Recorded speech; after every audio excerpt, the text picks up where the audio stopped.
More on the attack in a few moments. The bombing also comes on a day when all eyes are on the nation's capital. The situation has cast a shadow on the presidential inauguration of Bill Clinton, who says he fully supports today's action. Inauguration ceremonies kicked off today. Our Jerry Tate is in Washington, where Clinton and Vice President-elect Gore arrived by bus. Jerry? Well, April, it was a bus ride through the Virginia countryside that paralleled the route taken by Thomas Jefferson, the father of the Democratic Party, to his inauguration.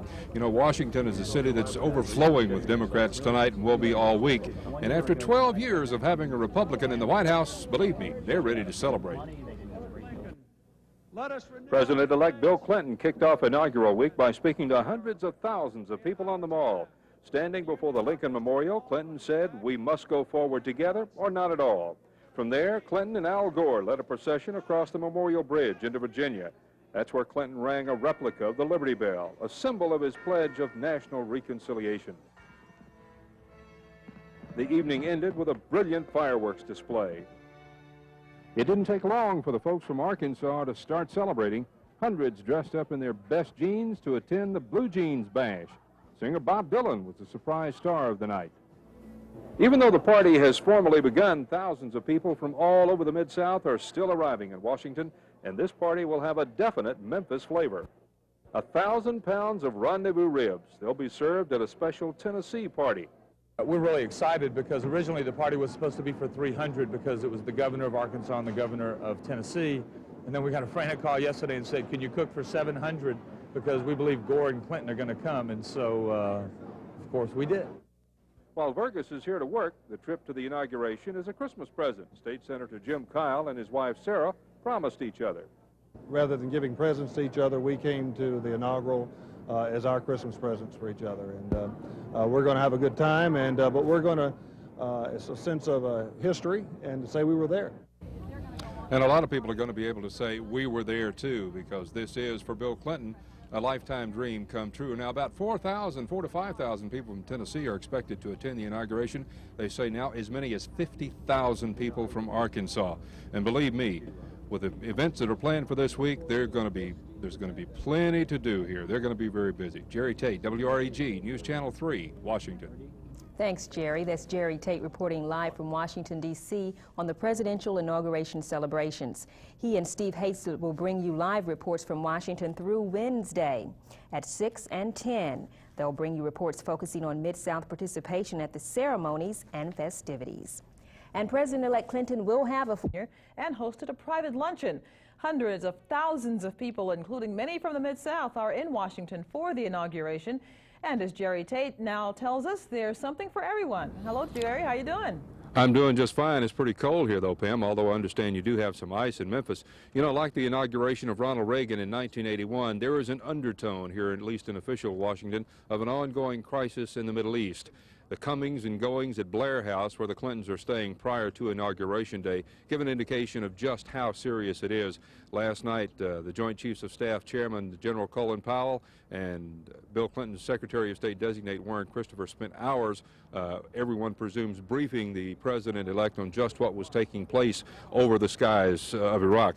Now, while the renewal of strikes against Iraq is something that really has to be dealt with, believe me, it is not overshadowing the inauguration events that so many people are here in Washington to see. This week, the mall between the Capitol and the Lincoln Memorial is a sea of people. They're here from all over the world for the reunion on the Mall, a coming together of diverse cultures.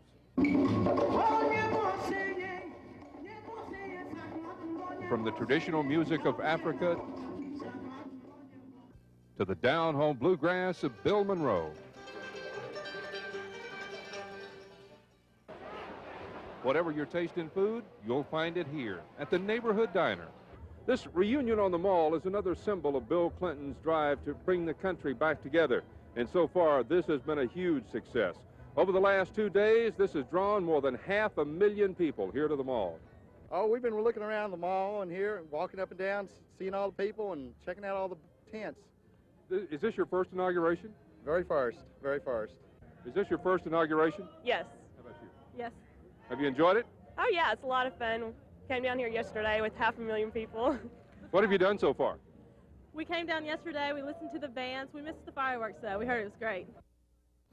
And believe me, I can tell her the fireworks was great. We got caught in a traffic jam right in the middle of a bridge on the way from the airport to our hotel room, and inadvertently we got to see all of it.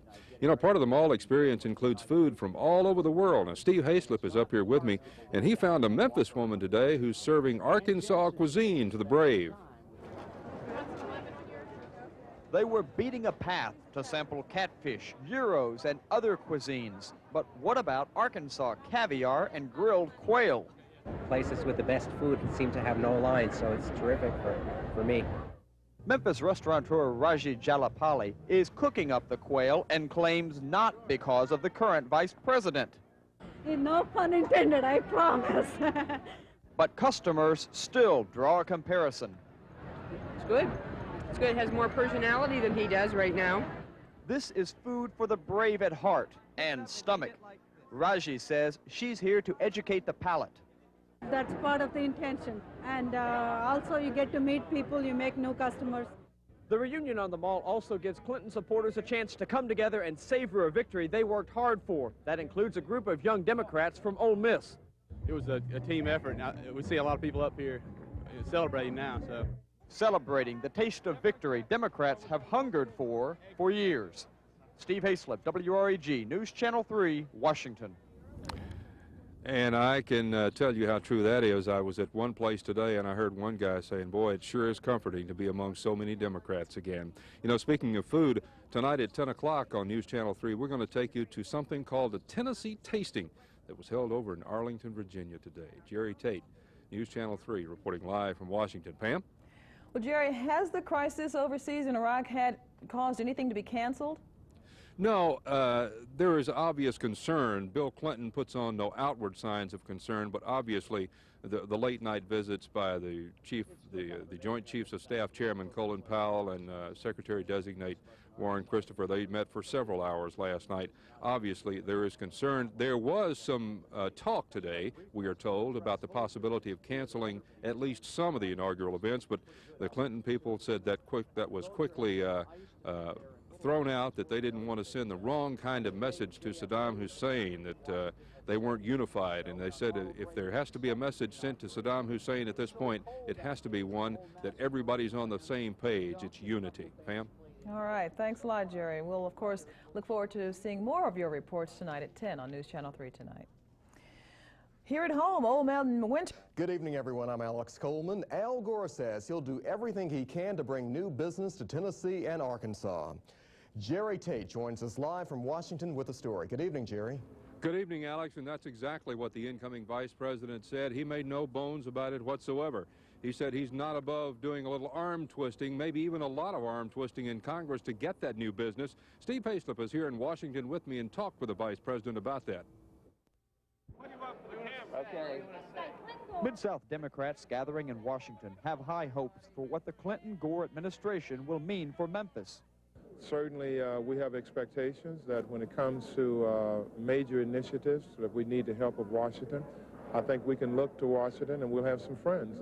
I think there are always opportunities for Congress to steer funds in our direction. Millington Naval Air Base has often been threatened, and I think that Vice President Gore and President Clinton will secure those jobs. Vice President-elect Al Gore tells me he does plan to flex his political muscle with former colleagues on Capitol Hill.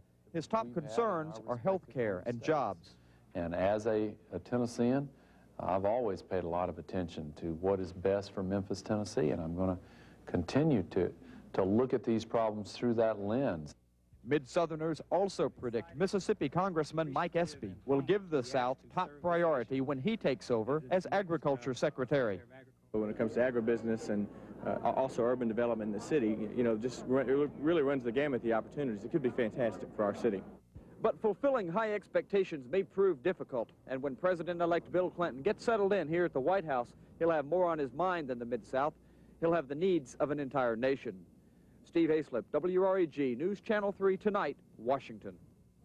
Now, Steve's time with the vice president-elect was very limited. He does have a pretty busy schedule this week. After all, this is inauguration week, and believe me, there's no shortage of parties. President-elect Bill Clinton's brother Roger and his band got the party off to a rollicking start. It was called A Taste of Tennessee, hosted by Governor Ned McWhirter and Arkansas Governor Jim Guy Tucker.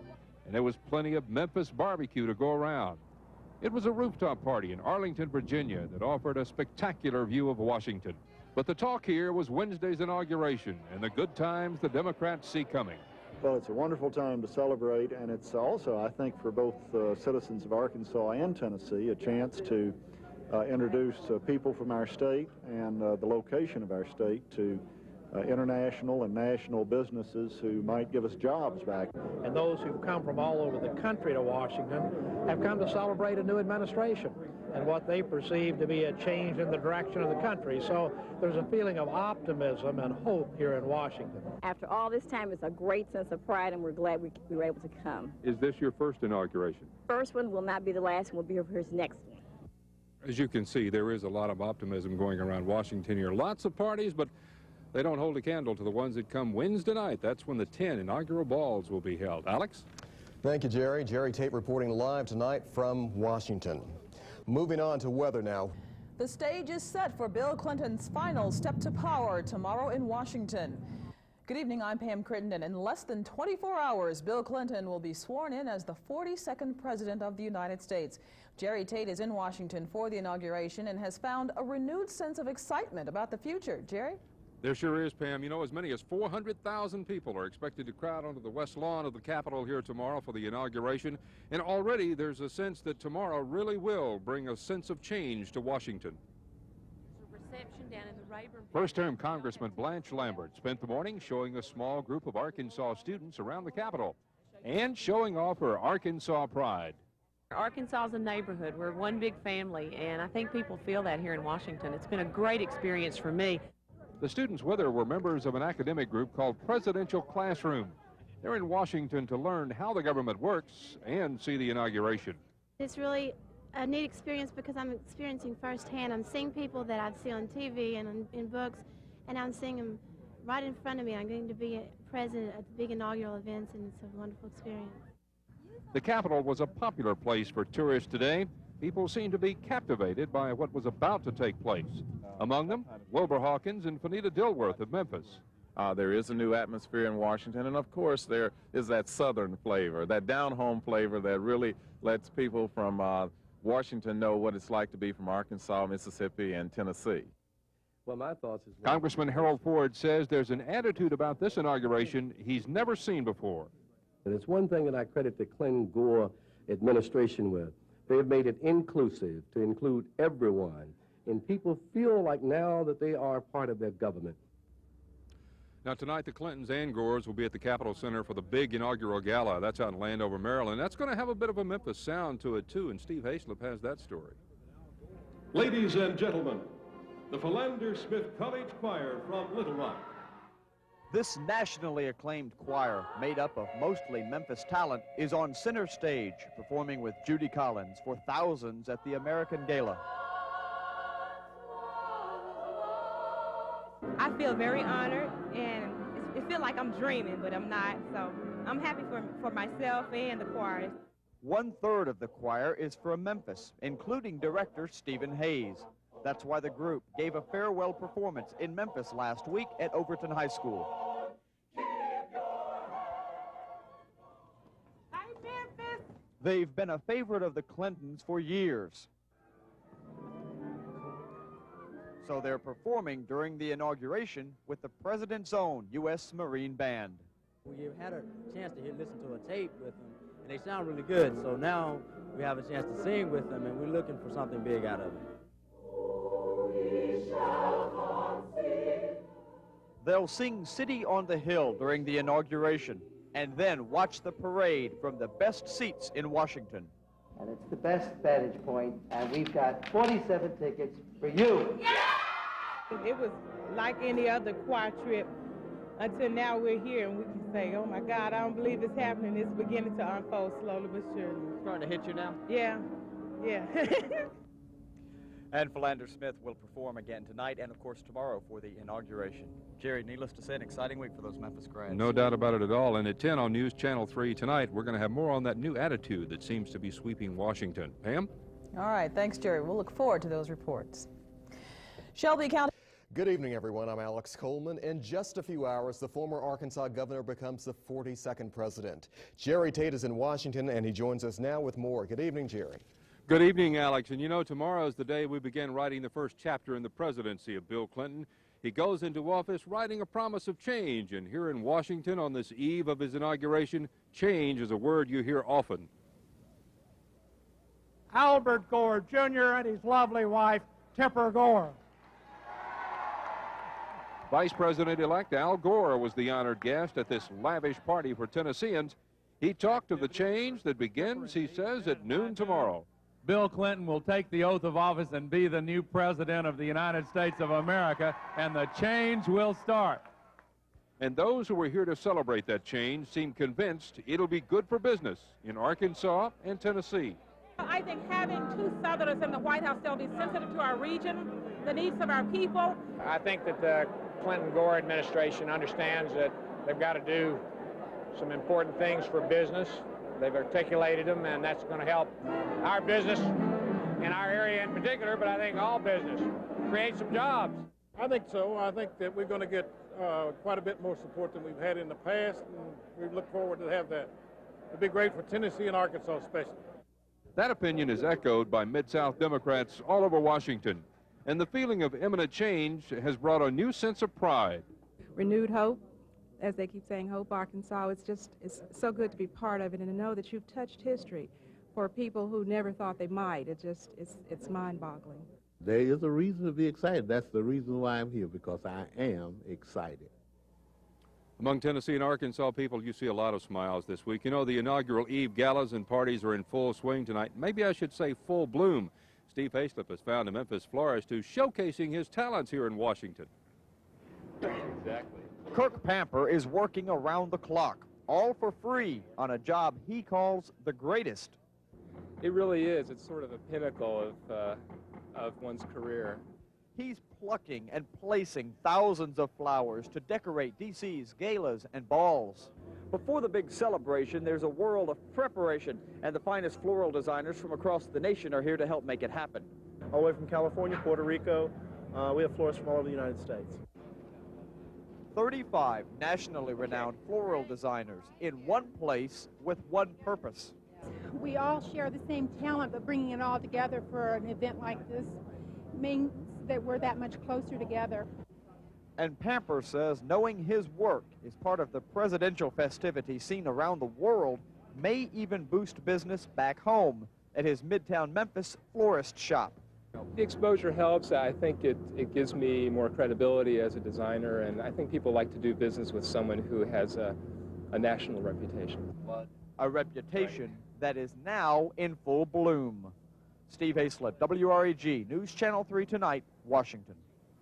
So, Alex, at least most of the flowers are in place. The big day is tomorrow, and we'll be here for you. All right, Jerry, look forward to checking back in with you tomorrow. Good enough. Well, and now we go back to Washington and the festivities surrounding today's inauguration. Our Steve Hayslip is joining us this morning with more. He's been in Washington all week. I'm sure the excitement there, Steve, reaching a fever pitch by now. Doug, Mary Beth, you're exactly right. A fevered pitch, to say the very least. It is D-Day here in Washington. You know, more than $30 million has been doled out for the past 4 days of parties and festivities, and it all culminates, as you said, a little later this morning with the swearing-in of Vice President-elect Al Gore and President-elect Bill Clinton. As we've been showing you for the past several days here on News Channel 3, a lot of Mid-Southerners are up here in Washington taking in the sights and sounds. Yesterday at the Museum of American Art, several young performers from the D.C. area entertained a group of Tennesseans. One of those listening was Dawn LaFawn, a White Station high school teacher who has been counting the stars. Which will be on TV tonight. I never in my life expected to see Barbra Streisand and Michael Jackson in person, much less Chevy Chase and Jack Lemmon. It was just incredible. And everyone's so excited up here. There's such a positive atmosphere and everyone willing to work together for the good of our country. LaFawn is also Al Gore's cousin, so needless to say, she's in the upper crust of the party crowd. As you can see behind me, dawn is breaking behind the Capitol building, literally the dawn of a new era. There are a full slate of activities today. We'll show you some of those. Some of them have already begun. There's a prayer breakfast. It began just a few moments ago, 6:30 Memphis time. A little later this morning, the Clintons will have coffee with the Bushes at 9:30 at the White House. The Vice President-elect swearing in will be at 10:40, and the swearing in of President-elect Bill Clinton will be at 10:59 Memphis time. Doug, Mary Beth. Steve, all week in your reports and Jerry's reports, we've heard so much about Mid-South pride. The Mid-Southerners there are so very proud of Mr. Clinton and Mr. Gore. In talking with people from inside the Beltway and from perhaps other regions who are also in Washington, are you getting the feeling that perhaps the Mid-South image will be boosted among other people, you know, from other areas of the country by the Clinton and Gore team rising power?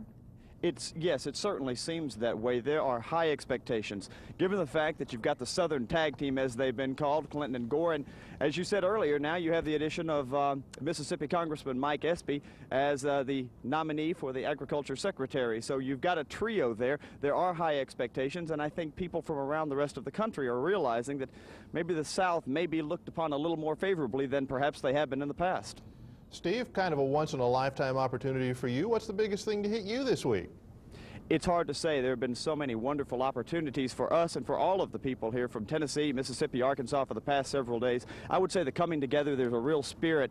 Literally, the reunion theme has really kind of taken over Washington. It's been something not only enjoyable to see, but to also report on. Doug, Mary Beth. All right. Give our best to Jerry as well. And I will. Bring back souvenirs. Thank you, Steve. See you when you get home. That's Steve Hazlett reporting live from Washington, where he has been covering the inauguration all week. All week. Historic. I'm sure they're having a good time. Still ahead this morning. Good evening. I'm Pam Crittenden. Hope and renewal are also a part of Clinton's vision of America. Jerry Tate is in Washington with more on Clinton's inauguration. Jerry? Well, Pam, right now the Clintons, like so many others here in Washington, are getting ready to make their tour of the inaugural balls, and that lengthy tour is going to end a long day of ceremonies and celebrations. The Clintons and Gores began the day in church. This was the first inaugural prayer service to be held in a black church. It is as if we have come again to Camelot, but this time with the atmosphere of the Ozarks. From the church, the incoming president and vice president went to the White House for coffee with the outgoing president and vice president. Then the short motorcade trip to the Capitol. And at 10:44 Memphis time, with hundreds of thousands of people looking on, former Tennessee Senator Al Gore became Vice President Gore. 15 minutes later, former Arkansas Governor Bill Clinton's dream of a lifetime came true.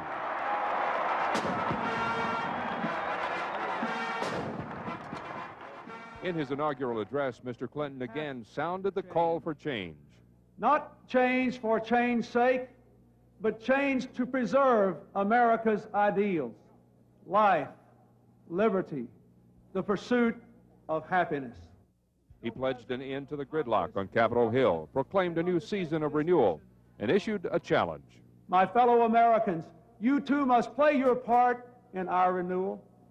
I challenge a new generation of young Americans to a season of service. We have heard the trumpets. We have changed the guard. And now, each in our own way, and with God's help, we must answer the call. And the guard has changed this evening. President Clinton's speech, brief by most standards, only 14 minutes. And you know, following the inauguration, that was one of the grandest parades the city of Washington has ever seen. Steve Hazlett watched it with a Memphis school teacher who's going to have lots of stories to tell our students. So what I'm going to put up first, boys and girls, will be what? Nellie Williams normally teaches history to her second graders. That's Bill right there. They not getting out, though. Today, she's witnessing history.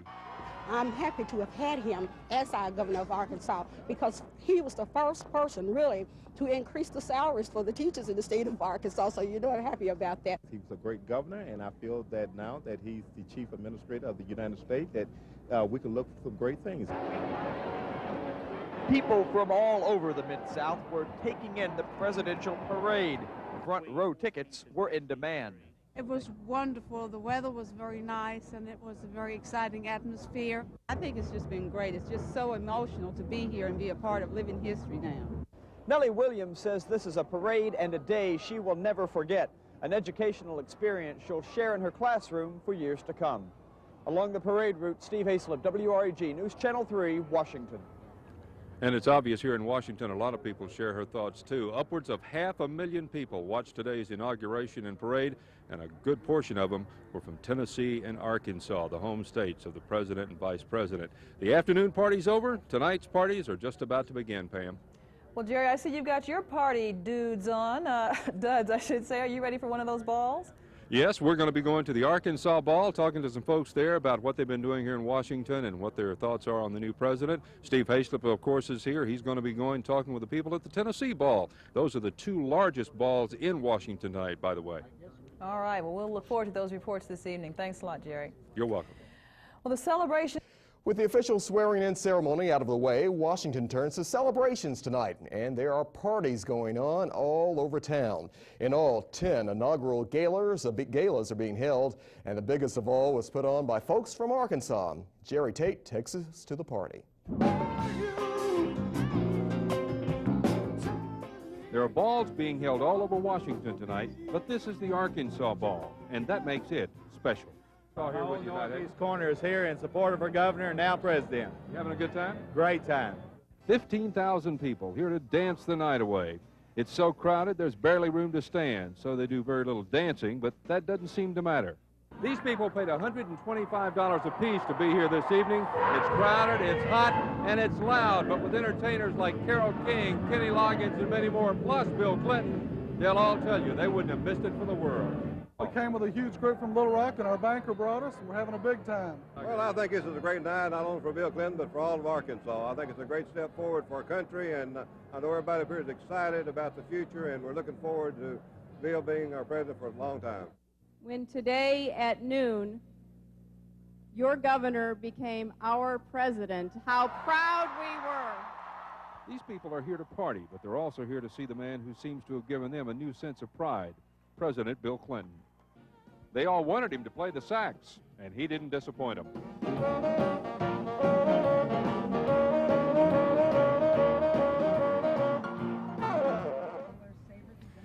He didn't disappoint him indeed. You know, the problems of the presidency, well, they're for tomorrow. Tonight, he had a saxophone to take care of. The Arkansas Ball, as we've said, is the largest by far here in Washington, but Tennessee's running a very close second. Steve Haislip's here with me. He just returned from that party. Steve? What a party it was, Jerry. You know, the musical guest list included everyone from country music sensation Kathy Mattea to even a few members of the Grateful Dead. There were some long lines, but it was a party well worth waiting for. Security was tight as thousands of eager partygoers made their way into the Washington Hilton Ballroom for Tennessee's Big Bash. It took some time, but most didn't mind the hassle. Waiting in traffic and sitting in lines, but it's a tremendous celebration, and we're happy to be here. Oh, worth it. Yes. It's been a busy week and a long day for Mid-Southerners watching the presidential festivities. Very busy, very exciting, very rewarding in a way. Yes. Well, I've enjoyed every minute of it, and I'm just excited to be here for all of this week's activities. Oh, it was fantastic. I believe that's the best inaugural they've had up here. Everybody was in a good mood, a party mood. While Memphis's own Jim Johnson's orchestra played a rousing Rocky Top, the crowd continued to pour in, welcomed by a Washington woman who just moved from Memphis. I think it's wonderful, and I'm just glad to be a part of it. I thought I'm not going to live in Washington, D.C. and not be a part of this.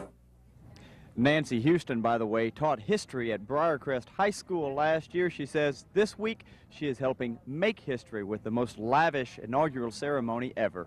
Jerry? Tomorrow it's going to be pretty hard to get up, and I know a lot of people from Memphis are getting up very early to make a 7 o'clock flight, so there may be some going to bed a little bit early this evening, but tonight they're not worried about tomorrow. Really, I don't believe so. It's turning out to be a great night. 10 balls, 11 balls, officially sanctioned balls going on all over town today. There are 7 or 8 others that are not sanctioned, and one of them's the MTV ball, and that was the hottest ticket in town. Tomorrow, Bill Clinton holds an open house at the White House. Alex? All right, Jerry, it seems like the party goes on and on and on. Party goes on. All right, we'll be talking to you later. Thanks a lot. Coming up, the